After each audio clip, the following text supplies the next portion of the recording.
नमस्कार, आप देख रहे हो सच का सामना राजस्थान। एक 19 साल का लड़का है जो पढ़ाई भी करता है और पढ़ाई के साथ साथ बच्चों को ट्यूशन भी करवाता है। एक दिन की बात है, वो लड़का है जो आसपास पड़ोस में जाता है और पूछता रहता है कि क्या मैं आपके बच्चों को ट्यूशन करवा दूं। एक दिन वो किसी के घर पे जाता है और दरवाज़ा खटखटाता है और उस दरवाजे से एक महिला निकलती है और महिला की उम्र होती है लगभग 33 साल।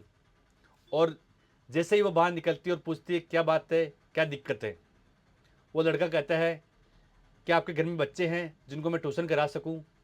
ये बात सुनकर महिला कहती है बच्चे तो हैं, एक 3 साल की बेटी है, एक 5 साल की होने वाली है, मगर मैं अपने पति को पूछकर आपको जवाब दूंगी। ये बात सुनकर लड़का वहाँ से चला जाता है। उसके बाद में जब शाम का वक्त होता है, जब महिला का पति जॉब करके शाम को घर आता है, तो वो अपने पति से पूछती है कि एक लड़का आया था जो पूछ रहा था कि क्या मैं आपको बच्चों को ट्यूशन करवा दूँ।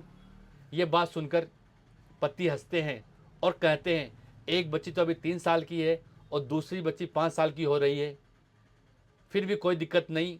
बच्चों को शुरू से ही अगर पढ़ाई में ध्यान हो तो बच्चे होशियार हो जाएंगे पढ़ने में। पति की तरफ से पत्नी को हाँ मिल जाती है, हाँ में हाँ।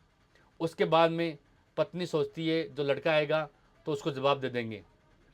दूसरे दिन जब सुबह वो लड़का आता है और पूछता है क्या मैं आपके बच्चों को ट्यूशन करा सकता हूँ, तब वो महिला कहती है जिसकी उम्र 33 साल होती है, हाँ मेरे 2 बच्ची हैं, मगर एक छोटी है उसको तो आप बाद में करवा देना, मगर बड़ी वाली बच्ची है उसको आप कल से ही ट्यूशन शुरू कर दो।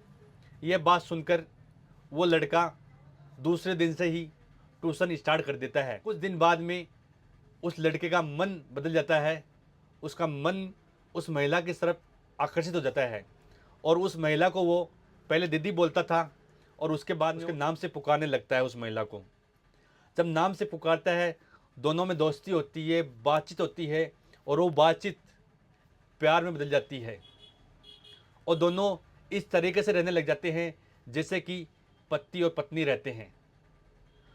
वक्त गुजरता है, महिला की जो 2 बेटी है उनकी भी उम्र बढ़ रही थी। जैसी नीयत उस महिला के तरफ थी, जब महिला को उसने प्रेमी बनाया, वैसी नीयत उन लड़कियों के ऊपर हो गई। जो बड़ी वाली लड़की है उसकी तरफ देखना, उसको पहले बेटी की तरफ से संबोधित करता था, बाद में उसको वो गलत तरीके से देखता था, गलत तरीके से उसको छूता था। ये बात जब उस महिला को पता चलती है, तब भी वो महिला क्या करती है, वो महिला उसका कत्ल कर देती है।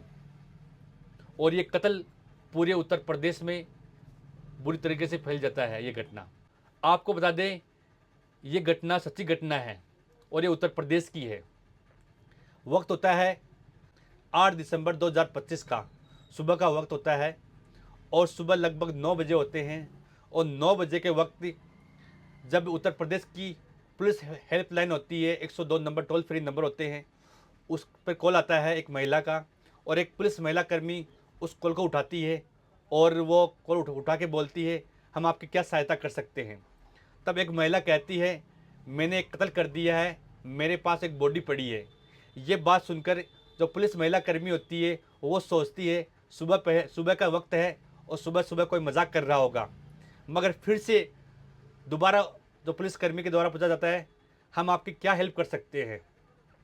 तो फिर दूसरी तरफ से आवाज़ आती है एक व्यक्ति की बॉडी मेरे पास पड़ी है, मैंने इसका कत्ल कर दिया है। ये बात सुनते ही जो महिला कर्मी है वो सतर्क हो जाती है और उसको जहाँ से कॉल किया गया है वहाँ का एड्रेस पूछती है। एड्रेस पूछने के साथ साथ जहाँ का एड्रेस बताया जाता है वो एड्रेस बताया जाता है, पास का पुलिस थाना होता है बाबू बनारसी थाना होता है। घटना का स्थल होता है सालारगंज स्थित एक शिवम ग्रीन सिटी है जो अयोध्या रोड पर है। ये जो महिला के द्वारा पुलिस कर्मी को बताया जाता है और जैसे ही बताया जाता है कॉल के दौरान ही उस थाने में सूचना कर दी जाती है। जैसे ही उस थाने में पड़ोस के थाने में सूचना मिलती है तो वहाँ के जो एसएसओ महोदय हैं वो सोचते हैं कोई मजाक होगा, फिर भी वो क्या करते हैं जो वहाँ के जो पास के जिस गांव की घटना होती है उस गांव के प्रधान को कॉल करते हैं। उस प्रधान का नाम होता है मनोहर यादव। मनोहर यादव को कॉल किया जाता है थानेदार की तरफ से और थानेदार जी का नाम होता है राम सिंह जी। राम सिंह जी ग्राम प्रधान होते हैं उनको कॉल किया जाता है और कहते हैं आपके पास से एक मकान है, वहाँ से हमारे पास ऐसी सूचना आई है, आप जाके देखो, वेरीफाई करो क्या ऐसी घटना हुई है। जब प्रधान जी मनोहर जी वहाँ जाते हैं और उस घर का दरवाज़ा खटखटाते हैं तो वहाँ से एक महिला की आवाज़ आती है। जब महिला की आवाज़ आती है तो पूछते हैं आपने पुलिस को कॉल किया था? तो वो महिला कहती है हाँ हमने कॉल किया है, क्या आपके पास किसी की बॉडी पड़ी है? तो महिला कहती है हाँ हमारे पास एक बॉडी पड़ी है, आप अंदर आके देख सकते हो। ये बात सुनकर प्रधान जी अंदर जाते हैं और उस बॉडी को देखकर प्रधान जी की भी होश उड़ जाते हैं। प्रधान जी वापस आते हैं उस मकान से बाहर और आकर थानेदार साहब को वापस कॉल लगाते हैं और कहते हैं आपने जो सूचना दी थी वो सही सूचना थी, यहाँ पर एक बॉडी पड़ी है और पास में एक महिला है। ये बात सुनकर एसएचओ और जितने भी जिला लेवल के अधिकारी होते हैं सारे घटनास्थल पर पहुंच जाते हैं। पहुंचने के बाद वहाँ का जो देखते नज़ारा, वहाँ पर एक व्यक्ति होता है जिसकी बॉडी पड़ी है, उसकी उम्र होती है 33 साल। उसका नाम होता है सूर्य प्रताप, जो वही लड़का है जो ट्यूशन कराता था बच्चियों को, और उसी घर के अंदर उस लड़के की बॉडी है जिसकी अभी वर्तमान में उम्र हो चुकी है 33 साल। और वो रहने वाला होता है उत्तर प्रदेश के जिला देवरिया थाना, लगता है भंदमारी गांव का होता रहने वाला होता है। 15 साल पहले ही इसके माता व पिता लखनऊ जाके शिफ्ट हो चुके थे। ये माता व पिता से अलग रह रहा था। इस लड़के के 3 बहनें थी, उनकी शादी हो चुकी हैं। पुलिस की तरफ से पिता और माता को सूचना की जाती है और कहा जाता है आपके बेटे का कत्ल हो चुका है, वो इस दुनिया में नहीं है। जैसे ही माता व पिता को सूचना लगती है कत्ल हुआ है, उसके पिता का नाम होता है नरेंद्र कुमार और माता का नाम होता है उषा। वो घटनास्थल पर पहुंचते हैं और देखते हैं और उसकी माता रोते हुए बिलखिलाते हुए बोलती है मेरे बेटा 2 दिन पहले ही मेरी बात हुई थी, एक शादी के प्रोग्राम में 2 दिन पहले आया था, मेरे बेटे को दूल्हा बनते कैसे देखूंगी, मैं उसको दूल्हा बनाना चाहती थी, अब ये ख्वाहिश कौन मेरी पूरी करेगा। ये रोती है और बिलखिलाती है। उसके बाद में माता पिता के द्वारा थाने के अंदर एफआईआर दर्ज करवाई जाती है और एफआईआर में लिखवाया जाता है कि मेरे बेटे का जो मकान है जिसमें ये महिला रह रही है किराए से, वो मेरे बेटे का मकान है और उस मकान पे कब्ज़ा करने के लिए इसने मेरे बेटे का कत्ल किया है। और इस कत्ल में ये महिला शामिल है और उस महिला का नाम होता है रत्ना देवी और रत्ना देवी के पति का नाम होता है राजेंद्र। साथ में उसकी दोनों बेटियां भी हैं जो इस कत्ल में शामिल है। ये एफआईआर दर्ज की जाती है, पुलिस प्रशासन जांच शुरू कर देता है और साथ में ही मीडियाकर्मी भी जो ये घटनाक्रम होता है उसकी पूरी जानकारी लेना चाहते हैं। कहानी शुरू होती है 2012 के अंदर। सूर्य प्रताप नाम का लड़का होता है जिसकी उम्र होती है लगभग 19 साल की होती है। 19 साल का लड़का आसपास के पड़ोस में जाता है और बच्चों को ट्यूशन करवाता है और ट्यूशन के साथ साथ वो पढ़ाई भी करता है और बच्चों को ट्यूशन कराता है। और एक दिन वो राजेंद्र कुमार है उनके घर जाता है और जो राजेंद्र कुमार हैं वो एक सरकारी कर्मचारी होते हैं, जनगणना के कर्मचारी होते हैं, उनके घर जाता है।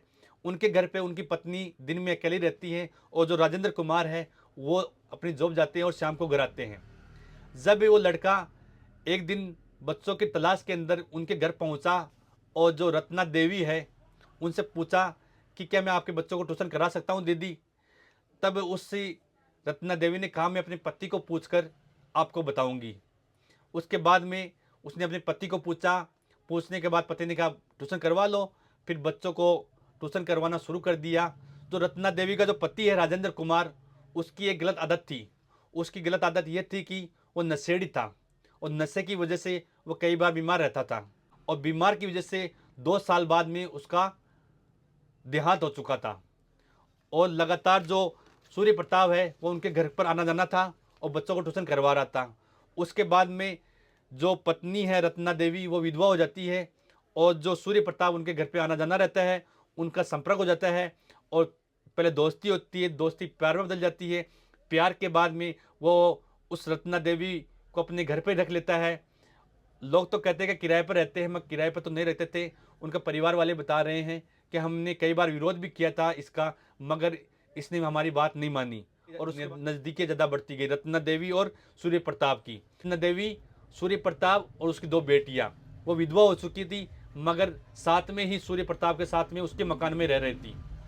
उसके बाद में जो लड़कियों की उम्र बढ़ रही थी और लड़कियों की उम्र के साथ साथ वो पहले उस जो पिता की तरह उन बेटियों को ट्रीटमेंट करता था, पूछता था कहाँ जाके आई हो, क्या कर रही हो, किससे बात कर रही हो, क्यों कर रही हो। जो रत्ना देवी की 2 बेटी है, उनसे जो पिता की तरह वो बातचीत करता था, उनको टोकता था, रोकता था।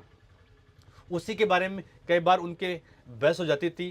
कहा कि सूर्य प्रताप है तो मेरी बेटियां हैं, उन पे गलत नज़र रखता था। ये घटना तब हुई जब मेरी बेटी एक दिन फ़ोन चला रही थी, फ़ोन के अंदर किसी की फ़ोटो उसने देख ली, जो सूर्य कुमार ने, तो उसने सूर्य कुमार ने उस बेटी से पूछा, बड़ी वाली बेटी से, किसकी फ़ोटो है। उसके बारे में इसकी आपस में बहस हो गई और उसके बाद में इसने जो बड़ी वाली लड़की है उसको रूम में ले जाकर मारपीट की। उसी मारपीट के दौरान छोटी वाली बेटी ने अपनी माताजी से कहा, मम्मी देखो आज फिर से परेशान कर रहे हैं बहन को। ये बात सुनकर माता रसोई में जाती है और रसोई में जाकर वो दरवाज़ा खुलाती है और दोनों बेटियों को कहती है, पकड़ो इसको। पकड़ने के बाद जो रत्ना देवी है, जो सूर्य प्रताप पर चाकू से वार कर देती है। वार करने के बाद में वो मर्त अवस्था में जब तक के मर जाता है, वहाँ पर पड़ा रहता है, उसकी सांस निकल जाती है। 7 दिसंबर की घटना होती है, रात को 11 बजे की। और उसके बाद रत्ना देवी यह हादसा होने के बाद सोचती है हमने क्या कर दिया। तीनों माँ बेटियाँ अलग रूम में जाती है, सोचती है। और सुबह 8 बज जाती है। 8 बजने के बाद 8-9 बज जाती है। उसके बाद वो पुलिस को कॉल करती है और सारी घटनाक्रम ये होती है। पुलिस प्रशासन लगातार जांच कर रहा है कि इसके अंदर, इस घटना के अंदर, कि रत्ना देवी अकेली है या उसका जो 2 बेटी है वो भी इसके अंदर शामिल है। रत्ना देवी अपना परिवार का गुजारा जो उसके पति की पेंसिल है उसके द्वारा कर रही थी और साथ में ये घटना हो जाती है। अब लगातार पुलिस प्रशासन जांच कर रहा है कि इसके पीछे मेन हाथ सिर्फ रत्ना देवी का ही है या किसी अन्य व्यक्ति का है या इन बेटियों का भी है या नहीं है। पुलिस लगातार जांच कर रही है, जल्दी पुलिस खुलासा करेगी। सच्ची घटना सुनाने का मकसद आपको डराना नहीं था, बस आपको सचेत करना था। आप लगातार वीडियो को शेयर करते रहिए और देखते रहिए सच का सामना राजस्थान। आप कहाँ कहाँ से ये वीडियो देख रहे हो, लगातार कमेंट करिए। आप अपना जन्मदिन भी हमें बता सकते हो, कब आपका जन्मदिन है। हम आपका अगले वीडियो के अगले एपिसोड में आपका नाम और आपका जन्मदिन की बधाई भी हम आपको देंगे। जय हिंद, जय भारत।